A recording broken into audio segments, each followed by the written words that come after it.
এটা হচ্ছে সিদ্ধমঠ। এখানে রাজা হরিশ্চন্দ্রকে মহাদেব দেখা দিয়েছিল।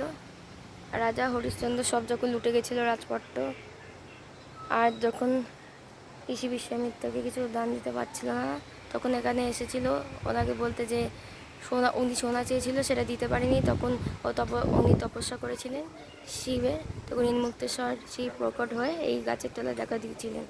এটা হচ্ছে মন্দির। এটা হচ্ছে কাহিনী, ইতিহাস ওনার শ্রী মুক্তেশ্বর মহাদেব মন্দির বলে লেখা আছে। সব এন্ট্রি নিচ্ছে। এটা শিপ্রা নদীর পাড়। এই তটে রাজা তপস্যা করেছিল।